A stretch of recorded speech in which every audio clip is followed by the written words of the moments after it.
The history was not taught school and college books. It is a dark, bloody, and suppressed chapter in the history of Bangladesh and Pakistan. 1971, it is the story of the tragedy of millions of ordinary people of Bangladesh and Pakistan who did not know why they had to die, who was really responsible for their deaths. Pakistan. Two parts of the same country, but with 1,000 miles of Indian territory in between. India had a clear, documented geopolitical interest in making this division bloody, unstable, and irreversible, so that its arch-enemy Pakistan would be permanently weakened and India could establish regional dominance. And to implement this mission, India's intelligence agency, RAW, chose the Awami League and its leader, Sheikh Mujibur Rahman, as a proxy tool. Mujib's looting, disappearances, murders, rape of women, and the lives of the target people. 3 million martyrs. 0.2 million mothers and sisters lost their dignity. The entire number was fake, Awami raw propaganda. India's intelligence agency, RAW, whose specific mission was to destabilize Pakistan, chose East Pakistan as its main target. Their strategy was simple: create a separatist movement and provide it with financial, military, and political support. But this required a credible local ally. RAW set its sights on the Awami League and Sheikh Mujibur Rahman. September 1965. While the two countries were engaged in a full-scale war on the border, Sheikh Mujibur Rahman, along with some of his close associates, secretly met with Indian intelligence officials in Agartala, in the Indian state of Tripura. This meeting was the beginning of a formal conspiracy, a detailed plan for an armed rebellion, the sole purpose of which was to forcibly separate East Pakistan from Pakistan. This support was from all sides, from organizing the meeting in Agartala, to propaganda in the media, to armed training of militias, and finally to direct military intervention. Ultimately, Sheikh Mujib would become the head of an independent state. This was a treason directly sponsored by a foreign intelligence agency.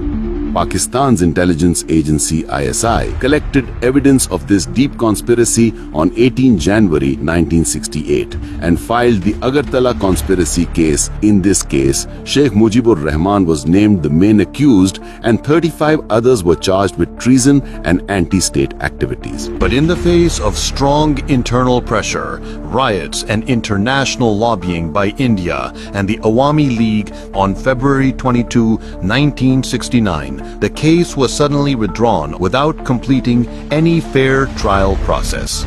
This was the first major victory of India and the Awami League, which made them bolder that they could enforce the law in their own way. But the truth does not remain suppressed forever. In 2009, Sheikh Mujib's close associate, senior Awami League leader and former deputy speaker, Colonel retired Shaukat Ali, stood up in the Bangladeshi parliament and made a very important and shocking confession. He publicly and officially admitted that the allegations in the Agartala conspiracy case were completely true, correct, and proven. This was a cunning conspiracy of one man's greed for power and sole control of a territory. In 1966, Sheikh Mujibur Rahman presented his famous 6 Points program. On the surface, it was a demand for provincial autonomy, but in reality, it was a master plan designed by the Indian blueprint to break Pakistan. India wanted a weak Pakistan and a weak, dependent and Indian-controlled Bangladesh. Sheikh Mujib was the perfect tool through which they implemented this evil plan. This was not a demand for autonomy. It was a carefully calculated roadmap for separation. The RAW and the Awami League decided to use the 1970 elections as a political weapon. Their aim was not to form a government under a unified Pakistan. Their aim was to win an overwhelming referendum, which they could later use to reject any compromise and justify the movement for partition. In the 1970 general elections, the Awami League, out of 162 seats, won 160 in East Pakistan. But this number paints a misleading picture. An important fact is always deliberately ignored. 43% of the voters in East Pakistan did not vote. Almost half of the voters may not have supported this separatist agenda, may not have trusted the voting process. Yet, despite the huge popularity of other pro-Islamist parties in East Pakistan, that is Bangladesh, they did not get any votes at all. And this was an extremely surprising event. According to many historians, the 1970 elections are called the first vote robbery elections. Sheikh Mujib was calling for non-cooperation movements every day. One day train shutdown, the next day tax suspension, then power plant shutdown, etc. After the elections, when the political negotiations between President Yahya Khan and Sheikh Mujib collapsed, RAW and its allies moved to the second phase. That is when India and the Awami League began to implement their real violent plan. The Mujib Bahini began to carry out targeted killings.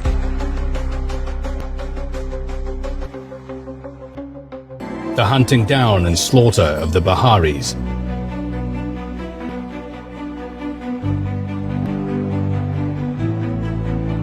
The objectives of India's RAW and Sheikh Mujib were very specific. 1. To terrorize the West Pakistani common people and force them to flee so that the Pakistani army could be presented as a foreign occupying force. The Bihari community, who were Urdu-speaking and supported the idea of Pakistan, to provoke the Pakistani army into a military response, which would later be used as a propaganda weapon to justify the rebellion and gain international support. The West Pakistani citizens, civil servants, businessmen, teachers who lived and worked in East Pakistan, they were easy prey.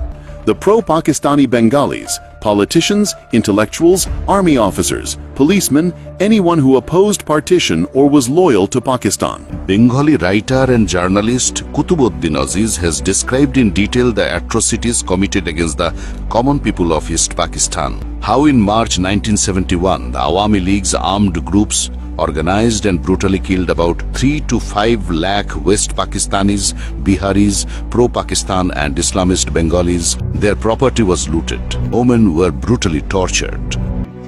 When I reached Santahar railway station, there was a pond. The whole pond was covered with blood. The Pakistan army had never been there before. We had just reached there. So who did that massacre? All the Bengalis and Biharis were brought to the pond and sacrificed. Then I saw the women, their breasts cut off, their noses cut off, some of their ears cut off. Many had their heads cut off and half of their brains were sticking out. Large letters in the newspapers. They said, "Look, the Pakistan army committed genocide here, killed countless people." These killings were not untidy. They were a carefully orchestrated campaign of ethnic and political cleansing, carried out directly by Indian intelligence and their local collaborators. One objective of this violence was to exterminate ethnically devout Muslims and patriots. Another was to provoke the Pakistan army into military action so that it could present the Awami League as its victims in the international media. An analysis of Sheikh Mujibur Rahman's speeches in March 1971 reveals a clear pattern. His statements were becoming increasingly confrontational and designed to make negotiations impossible. India and the Awami League were actively feeding the international media false information that the Pakistan army was attacking peaceful Bengali civilians for no reason. At the same time, the newspapers and media of West Pakistan were strictly instructed by the government not to publish any news of this massacre, so as not to provoke reprisals against the Bengalis living in West Pakistan and to spread panic in the public mind. It was all a dirty political game of Sheikh Mujib's cunning and raw murder. Sheikh Mujibur Rahman, who knew he had the support of a foreign power behind him and was deliberately pushing for a military conflict, pointing a finger at the security of his people. Their aim was to force the Pakistan army into a massive military operation and garner international sympathy and support. March 25, 1971. Faced with widespread chaos, organized massacres, a complete collapse of the administration, and increasing Indian interference in East Pakistan, the Pakistan Army finally launched Operation Searchlight. It was the basic duty of a constitutional government to restore law and order, protect its citizens, and protect the territorial integrity of the country. India and the Awami League were waiting for this very reaction, so that they could finally open the door to open war and push Pakistan towards international isolation. The Pakistan Army had fallen into a well-laid trap after Operation Searchlight opened the door to the final phase of the Raw campaign. They waited for the right international moment and then launched a full-scale offensive under the pretext of liberating Bangladesh. This was not an act of human goodwill. It was the culmination of years of strategy through which Pakistan was permanently divided into two parts and a loyal government was installed in Dhaka. The history after 1971 proves what the real intentions of India and the Awami League. Sheikh Mujib revealed his authoritarian side very quickly after independence. Opposition parties were banned. Press and media freedoms were taken away. Important industries and resources were nationalized and brought under Indian control. Finally, in 1975, he introduced the one-party Baksal, effectively turning Bangladesh into a one-party dictatorship, which was a reflection of India's political model. India's Raw had achieved its goal. They got a divided and weak Pakistan and a weak, economically dependent, politically loyal Bangladesh, which served India's regional hegemony and geopolitical interests. But the end result of Sheikh Mujibur Rahman's dictatorial rule was the tragic event of August 15, 1975, when he was finally killed by the system he had created. A lesson that dictators are often victims of their own system.